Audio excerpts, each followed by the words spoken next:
Hello friends, जय माँ बगलामुखी जानवासिनी। देखिए, माथे पे माँ विंध्यवासिनी का टीका है। विंध्याचल मंदिर में हूँ मैं यहाँ पे कम से कम 10-12 दिन हूँ, क्योंकि मुझे सतचंडी पाठ कराना है। मैं नौचंडी बोल रही थी, लेकिन आज हमारे अंकल, मेरे पापा जो नीचे मिले, चित्रानंद भैया, मेरे पापा एक ही, मैं उनको पापा ही बोलती हूँ। जब वो मिले तो मैंने उन्हें बताया, तो उन्होंने कहा कि हाँ, 100 पाठ को सतचंडी पाठ कहते हैं। तो ये सतचंडी पाठ हमारा कुछ 2 या 3 तारीख से आई थिंक स्टार्ट होगा, 5-6 दिन जो भी लगे, क्योंकि सतचंडी मतलब 100 पाठ। अब एक दिन में 100, एक दिन में एक पंडित, 11 पंडित बैठेंगे तो भी 5 दिन में, यहाँ तो 9 दिन लगते हैं, 9-10 दिन 11 दिन लगते हैं, लेकिन मैंने कहा है 4-5 दिन में पूरा करो। सतचंडी पाठ होगा। सतचंडी पाठ करने के बाद हम आगे, कहते हैं ना, काशी विश्वनाथ में रुद्राभिषेक करवाएंगे। ऐसे हर जगह पूजा है चालू, बाद में हम अयोध्या भी जाएंगे। एक और बात मैं इसलिए बोल रही हूँ कि पहले तो मुझे झोला छाप पंडित समझना बंद करो। बहुत सारे कस्टमर ऐसे हैं जो मुझे कहते हैं कि ये क्या हो गया, मतलब अपना भूत भविष्य पूछते हैं। मैं अघोरी हूँ, मैं ज्योतिष शास्त्र में बिलीव नहीं रखती हूँ। मेरा यही है, मैं चाहती हूँ कि नसीब बनाना। अगर हमारे पे कुछ किया है तो हम उसका नसीब बनाते हैं। आज बहुत सारे लोग ये कोशिश कर रहे हैं कि हमारी यात्रा रुके, हमारी पूजा रुके। अरे बेवकूफ़ हो, मैं कोई अपने पर्सनल काम के लिए नहीं आई हूँ। कोई भी इतना बड़ा बेवकूफ़ नहीं होगा कि अपने घूमने के चक्कर में इतनी बड़ी यात्रा करेगा। और यात्रा भी क्या है, जैसे विंध्याचल मंदिर में आए, दर्शन होकर सब चले जाते हैं। मैं यहाँ अपनी माँ के पास आई हूँ और लोगों को बचाने। आप लोग समझ नहीं रहे हो बात को। आगे के कलयुग काल में कभी भी कोरोना क्या कोई भी बीमारी नहीं आए, इसके लिए हम इतनी पूजा करवा रहे हैं। हमारा अपना स्वार्थ कुछ नहीं है। मेरा अपना स्वार्थ सिर्फ इतना है कि मैं अपनी माँ विंध्यवासिनी से बोली, हे माँ, इस कलयुग में कोरोना काल छोड़ो, कोई भी बीमारी ना आए, फिर से किसी पे आँच ना आए, और मेरे केशो मुझे नॉर्मली तरीके से मेरी गोद में आए। बस मेरा एक ही स्वार्थ है, मेरा केशो। बाकी मुझे धन दौलत बंगला गाड़ी तो कभी विद्या देवी ने मांगा ही नहीं। लेकिन जो ये लोग अड़चन डाल रहे हैं ना, जो लोग बांध रहे हैं, जो कोशिश कर रहे हैं, आपको समझ में नहीं आ रहा है। यहाँ मैं बैठी हूँ विंध्याचल में, वो अपना जब फिराएंगी ना डंडा, तो बहुत बुरी तरीके से मारती हैं। आप नहीं जानते इनको।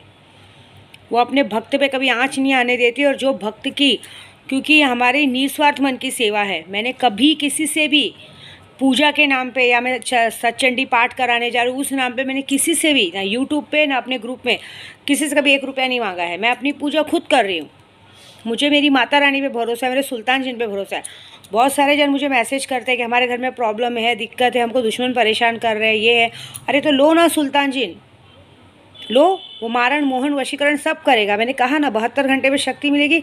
72 घंटा लगेगा एक्टिव होने में, और आपका जो भी काम रहेगा 72 घंटे में पूरा होगा। बड़े से बड़ा कर्जा क्यों ना हो, बड़े से बड़ा दुश्मन क्यों ना हो, बड़े से बड़ा कुछ करेगा। अरे मेरा ही सैंपल ले लो, मैं आई हूँ ना, मैं क्या करोड़ों रुपए बैग में लाद के लाई हूँ? कुछ नहीं। मेरे अकाउंट कभी भी चेक करो, 0 ही मिलेगा। लेकिन वो ऊपर वाले का हाथ है ना सर पे। मेरा सुल्तान जिन है, मेरी माँ विंध्यवासिनी है। सुल्तान जिन तो ख्वाजा गरीब नवाज का दिया हुआ एक बेशुमार कीमती तोहफा है मेरे लिए। मेरी माता रानी के दरबार में मैं बैठी हूँ। आज मैं जब माँ के दरबार में गई हूँ, मैंने यही कहा उनकी आंखों में देखकर। मैंने आरती की पूरी वीडियो भेजी है। मैं कहा, आप चाहती क्या हो बताओ? आप ये चाहती हो कि आपका नाम खराब हो? आप ये चाहती हो कि मैं ऐसे ही मैं इसी को ज़िंदगी भर लेके ढोऊँ और बाहर नहीं आए और मैं मर जाऊँ? अगर मैं मर जाऊँगी तो आप मेरा नहीं, आपका नाम खराब होगा। सब कहेंगे कि देखो, एक भक्त अपनी माँ पे इतना भरोसा करता था, माँ ने भी साथ नहीं दिया। लेकिन मुझे पता है मेरी माँ मेरा पूरा साथ देंगी। और मैंने कसम खाई हूँ, जब तक मैं, चाहे जिसको जो कोशिश करनी कर लो, सतचंडी पाठ किए करे बगैर तो विद्या देवी यहाँ से हिलेगी नहीं, भले अपनी जान दे देगी। मैं यहाँ सतचंडी पाठ करवाऊँगी, पूजा करवाऊँगी पूरे लोगों के लिए। यहाँ की पूरी बंदिश करूँगी। डेली मेरी स्नेहलता, स्वाति सब पूजे पे बैठे हैं। स्नेहलता डेली माता विंध्यवासिनी माँ का डेली सुबह 4 बजे उठ के 100 पाठ कर रही है। विंध्येश्वरी चालीसा पढ़ रही है, 100 बार विंध्येश्वरी स्तोत्रम पढ़ रही है। हाजिदा वहाँ पढ़ रही है, वो डेली नादे अली कर रही है। सुनीता वहाँ पे ओम नमो भगवते वासुदेवाय का, कहते हैं ना, स्वामी समर्थ का जाप चालू है। स्वाति चालू है, स्वाति भी अपना डेली का विंध्येश्वरी चालीसा कर रही है। अरे इतने लोग जब पूजे पे लगे हैं, किस माई की लाल की हिम्मत है कि हमारे बीच में आए? बस ये बात ज़रूर है। एक बात बताओ, जब कोरोना काल में सब मर रहे थे, खाए बगैर मर रहे थे, कैसा हाल था पता है? हर एक विद्या देवी अगर निकली तो आप सब लोगों को एटलीस्ट इतना तो मनाना चाहिए कि भगवान, ये जो औरत जिस काम से निकली है, सच में इसकी बातें सच हो, कभी इस दुनिया में कोरोना काल वापस ना आए। कुछ ना, आपको मालूम है फिर से लॉकडाउन की बातें कर रहे हैं सरकार। कुछ फ़ायदा नहीं, इन लोगों को बस बहाने चाहिए। अभी देखना इलेक्शन आएगा तो कोई कोरोना काल नहीं रहेगा। इलेक्शन में गर्दियों में सब धक्का धुक्की करेंगे, तब कोई छुआछूत का बात नहीं रहेगा। हमें तो इनको तोड़ना है। मैं तो सिर्फ ये कोरोना काल हटाने के लिए पूजा नहीं कर रही हूँ, मैं ये भी हटा रही हूँ कि जितने लोग इसमें षड्यंत्रकारी बने हैं, जो लोग इस कोरोना के चक्कर में देश से धीरे धीरे आबादी कम करके जो बाहर गांव वालों से हाथ मिलाया है, उनका हाथ कटेगा। देख लेना, अगर मैं सच्चे मन सच्चे श्रद्धा से मेरी माँ विंध्यवासिनी के आई हूँ ना, तो इस बार तो वो सरकार बनेगी ही नहीं जिस सरकार ने पूरी दुनिया को डुबो दिया है। ये मेरा वादा है, और बन गई तो मेरे को चप्पल से मारना। मैं बड़ी बात नहीं करती, मैं अपनी माता रानी पे चलती हूँ। मैंने क्या बोली, माँ मेरी भेंट ले लो, लेकिन काम कर दो कि कोई किसी के बच्चे अब ना मरे, अब शमशान में कोई ना जाए। इसलिए मैंने यहाँ की पूजा के बाद मैंने काशी विश्वनाथ में रुद्राभिषेक रखा है, क्योंकि वहाँ पे मणिकर्णिका घाट है, हरिश्चंद्र घाट है, सब जगह पे जाके मैं एक लास्ट बंदिश करूँगी। मेरा मन साफ़ है, मेरे मन में कोई लालच नहीं है। लेकिन एक और बात, आप लोगों में जो कहते हैं ना शक्तियाँ सब लेना चाहते हैं। मेरे कम से कम 1,01,101 सब्सक्राइबर हैं, सबको मन है लेने का करने का, लेकिन हिम्मत नहीं है। कहते हैं ना, एक कहावत बोलती, कोशिश कर हल निकलेगा, आज नहीं तो कल निकलेगा। आप शक्तियों को लो तो से आप शक्तियों को पहचानो कि शक्तियां हैं। मेरे साथ जितने ग्रुप में है ना, उनमें से किसी को भी कोरोना काल में किसी की मृत्यु नहीं हुई। बस एक मेरे आनंद भाई की मम्मी के ऐसा हो गया, लेकिन आनंद भाई ठीक है ना, कोरोना उनकी मम्मी को हुआ, उनको हुआ, ठीक है ना। विश्वास बड़ी चीज़ है, जिसने विद्या देवी विश्वास किया ना, वो हमेशा आगे बढ़ा है। ये मेरी माथे के कुंकू, मेरी माता रानी का कुंकू बता रहे हैं बात। और एक और बात एक मज़े की बात बताती हूँ आपको। कोई तो है, मतलब कहते हैं ना, गोराई में या कहीं भी जानबूझ के उंगली करने की आदत है। देखो, मुझे किसी ने क्या क्या कहा है, मैं ऐसे बताना नहीं चाहती, लेकिन बता देती हूँ, क्योंकि उस आदमी ने अभी नंबर ब्लॉक कर दिया है, पता नहीं कौन था, मैसेज भी डिलीट कर दिया। मुझे अपने केशव के पापा पे बिल्कुल शक नहीं है, या किसी पे भी शक नहीं है, लेकिन किसी ने तो मुझे मैसेज डाला है कि आपको बड़ा शौक़ है वीडियो बनाने का, सबकी धज्जियाँ उड़ाने का, सबकी औकात दिखाने का, तो हम आपको आपके केशव के पापा की लाइव वीडियो देंगे, और अगर आपने वीडियो नहीं डाली तो हम उसकी वीडियो अपलोड कर देंगे। मैं समझी नहीं, तो बोलते समझ जाएंगे आप। मतलब वो मुझे भड़का रहे हैं कि क्या मालूम नहीं, बोलते आप सब तक आती हैं, हमको भी आपको उसका असली चेहरा दिखाना है। लेकिन मैं जानती हूँ कि मेरे पे केशव पापा ऐसे हैं नहीं, बिल्कुल भी नहीं है। मैंने उसको कहा कि अगर आप क्या दिखाना चाहते हो, आप ये दिखाओगे कि किसी औरत के साथ कुछ गलत कराइए। बोलता है जो भी है हम उसकी कमज़ोरी आपको दिखाएंगे। आपको लगता है ना कि वो आपसे बहुत प्यार करता है, ये है, हम उसकी कमज़ोरी, हम उसकी लाइव वीडियो आपको देंगे। तो अब तक तो कोई मैसेज नहीं आया, लेकिन क्या है, केशव को पापा को बोलूँगी ना, तो वो क्या बोलेंगे मालूम है, उनको लगेगा कि मैं जानबूझ के उनको भड़का रही हूँ। वो कभी मेरी बात सुनते नहीं हैं।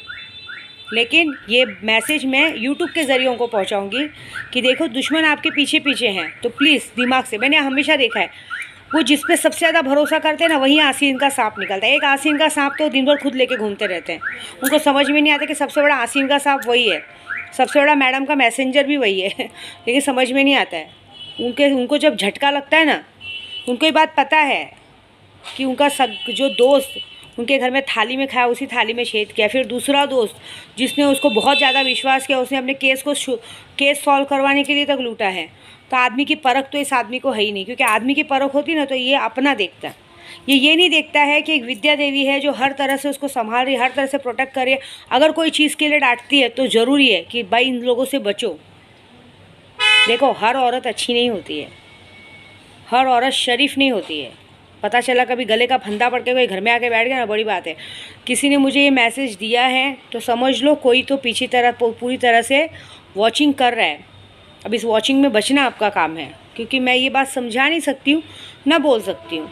मैं यही जानती हूँ कि विनाशकारी विपरीत बुद्धि, गलती करोगे खुद ही भोगोगे, और हर बार नहीं कोई आएगा वो करने। क्योंकि जिसने मुझे कहा है, डंके की चोट पे कहा है, मुझे कहा है कि तुम्हें बड़ा शौक़ है सबकी वीडियो बनाने का, ये बनाओ, ऐसी बात है। ये होते हैं लोग। तो मैं यही बोलूँगी कि अगर किसी ने कुछ कहा है तो कुछ जानते हुए कहा है ना, मुझे उस बात से टेंशन नहीं, क्योंकि मुझे पूरा विश्वास है अपने केशव के पप्पा पे। बाकी का तो मैं इतना किसी की बातों बिलीव नहीं करती, लेकिन ये मैसेज पहुंचाना चाहूँगी कि इंसान को पहचानना सीखो।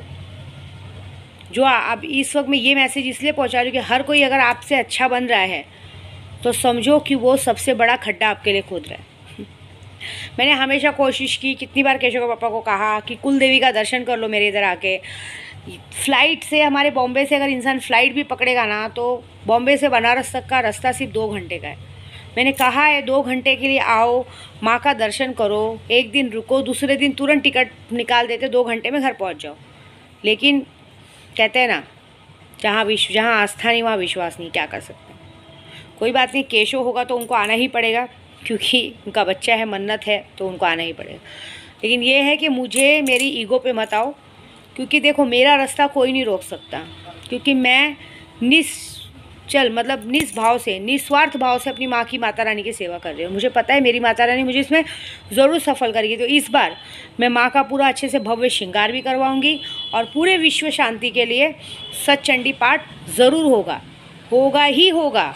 देखती हूँ किस माई के लाल की हिम्मत है, ये करे, ये पक्की बात है। क्योंकि कोरोना में बच्चों को टारगेट बनाया गया है, पर पूरे विश्व को बच्चों को टारगेट बनाया गया। आप देख लेना, अब ये लोग बहाना निकालेंगे बच्चों को बुखार होगा, क्योंकि किसी बच्चे को बुखार नहीं होगा। इसके लिए हम पूरी तत्पर हैं। बॉम्बे में ठंडी भी शुरू हो गई है, लेकिन हम कोई ऐसा कारण नहीं देंगे कि बच्चों को हो। बस आप सबसे एक विनती है, बच्चों को पानी उबाल के दें, किसी के घर का कुछ ना खिलाएं, सेफ रखें, अच्छे से रखें। बाकी विद्या माँ जब तक आपके साथ है, अगर विद्या देवी को माँ के रूप से देखते हो ना, तो विद्या माँ आपके बच्चों को कुछ नहीं होने देगी, क्योंकि मेरे लिए मेरा केशव के जैसे ही मेरे सारे बच्चे हैं। तो बस यही बात बोलनी थी। और एक और बात, अड़चन मत डालो। और दूसरी, दुश्मन को सबक सिखाना है या आगे बढ़ना है, ज़िंदगी में नाम कमाना है, पैसे खूब कमाने हैं। देखो मेरे पास जो सुल्तान जी या और भी जो सब शक्तियाँ हैं ना, वो ऐसी है कि ज़मीन का खजाने का बात बताती है कि शक्तियाँ सिद्ध करवानी पड़ती है। क्या बोलते हैं, आपके पास शक्ति सिद्ध है, आप कर दो, ऐसे नहीं होता है। अगर मैं अभी ये पोखराज की अंगूठी पहनी हूँ तो मेरे नाम से सिद्ध हुई ना, इसलिए मैंने पहनी हूँ ना, तो आपको आपकी चीज़ आपके नाम पे करवानी पड़ेगी। ऐसे थोड़ी होता है कि किसी का चीज़ किसी के ऊपर आएगा, ऐसे नहीं होता है। तो अगर अक्ल है तो वैसे करवाओ, और नहीं करवाना है मत करवाओ। लेकिन मैं उन सबको ही आगाह करूँगी कि जो इस काम में मेरे बीच में अड़चन डालने की कोशिश कर रहे हैं कि इसकी यात्रा पूरी नहीं, उसका काम पूरा नहीं, उसके घर में बच्चे तो होंगे ना, भले पूरे विश्व के बच्चे के लिए अगर एक बच्चे की बलि जाएगी तो हमें उसमें कोई परवाह नहीं है, ये बात है। तो अभी मैं आपको यकीन नहीं, मैंने जायफल जो बनाया था ना, जायफल नींबू, काल भैरव को कहते हैं ना, मेरे इधर बैद्यनाथ धाम में ही काल भैरव को, माँ तारा को, धूमावती माँ, बगलामुखी, सब जगह पे वो नींबू और जायफल रख लिया है। उसका मतलब क्या किया है मालूम है मैंने? उसका मतलब ये किया है कि हे माँ, हे भैरवनाथ, काल भैरव, जो भी अगर आप मेरे पूजा के बीच में या मेरे काम के बीच में अर्चन करेगा, ये जो हम कोरोना काल हटाने के लिए कोशिश कर रहे हैं, तो अगर जो हमारे केशों के पीछे पड़ेगा, उसके घर में अगर उसकी औलाद होगी ना, तो उस औलाद को छीन लो। अगर करोड़ों के बच्चों को बचाने में अगर एक की औलाद जाती है ना, तो हमें कोई फ़र्क नहीं होता है, क्योंकि उनकी गलती है वो हमारे बीच में। जब उनके घर में उनके बच्चों की हत्या होगी, उनके बच्चे खुद ब खुद बीमारी से मरेंगे, तब उनको समझ में आएगा कि दूसरे के बीच में खड्डा खोदने का मतलब क्या होता है। और ये हो के रहेगा, देख लेना। जिसने भी मेरे केशों के बारे में बुरा सोचा होगा, इस यात्रा के लिए मेरे को अड़चन डाला होगा या कोशिश किया होगा, देख लेना, कल के बाद से उसका कल मंगलवार है, कल से उसके बच्चे बीमार होना शुरू होंगे और बहुत जल्द खबर आएगी कि वो उनकी कोख उजड़ चुकी होगी। क्यों? क्योंकि उन्होंने पूरे विश्व के बीच में काम में अड़चन डालने की कोशिश की। ये कोई भी हो सकता है, मुझे नहीं मालूम कौन है, लेकिन जो भी होगा सज़ा उसको बराबर मिलेगी। ये देख लीजिएगा, मेरा वादा है। कहते हैं ना, सच नंगा होता है और बड़ी ज़ोर से आता है, तो ये होगा ही रहेगा, होके ही रहेगा, ये वादा है। और विद्या देवी बगैर सतचंडी का पाठ किए इस विंध्याचल से आगे पैर नहीं निकालेगी तो नहीं निकालेगी, ये मेरा प्रण है। अब माँ के ऊपर है, जो माँ सच जो चाहे, क्योंकि विद्या देवी ने तो अपने आप को ही बलि के लिए तैयार कर लिया है, तो मुझसे अच्छा भोग क्या लगेगा। बस लेकिन ये विनती ज़रूर है, अगर मेरी पूजा में थोड़ी भी खुश हुई रहेंगी तो मेरे केशों को ही नहीं, इस पूरे विश्व के बच्चों को बचाना। लेकिन जो विश्व के बच्चों के साथ, जो विश्व के बच्चों के दुश्मन बने हैं, उनके बच्चों को मत छोड़ना, उन्हें ले लेना, चाहे कोई भी हो। क्योंकि कहते हैं ना, हज़ारों को बचाने के लिए अगर एक आँख को मारना पड़े तो कोई दुख नहीं है। कहते हैं ना, 100 सच छुपाने के लिए एक झूठ बोलना पड़े तो कोई गलत नहीं। वैसे हज़ारों बच्चों को बचाने के लिए अगर एक आँख का कोई बलि चढ़ता है तो हमें कोई फ़र्क नहीं पड़ता है। मैं तो अपने केशों को आगे कर दी हूँ, तो बाकी लोगों की क्या बात है। और दूसरा, अगर मेरी पूजा से ज़रा भी मेरी माता रानी खुश हो तो मेरी गोद में मेरा केश ज़रूर दे देना, क्योंकि मेरी माँ बड़ी टेंशन में। आज मेरी माँ रो दी है, मेरे शंकर भाई भी बोल दिए कि हमें आपका टेंशन हो रहा है दीदी, बच्चे को क्या होगा, आप अकेले निकल गई हो यात्रा पे। आधे जनों की तो एक ही शिकायत है कि केशव के पप्पा कहाँ हैं। आप बोलते हो फ्लाइट से पकड़ के आ सकते हैं, क्या वो आ नहीं सकते आपके साथ? आखिर वो कर क्या रहे हैं? उन्हें देश दुनिया घूमने का शौक़ नहीं, इतनी बड़ी बड़ी पूजा करें, उनको सब आपका सहभागी होना चाहिए। लेकिन देखिए मेरी सहभागी सिर्फ मेरी माता रानी, मेरा सुल्तान जी ने, बस। तो उनके रहते मुझे कोई चिंता नहीं। बस हमारी वीडियो पसंद लाइक करना बिल्कुल ना भूले, और दूसरी बात, मेरे बीच में ना आए, नहीं तो मेरी माता रानी आपके बीच में आएंगी। जय माता दी।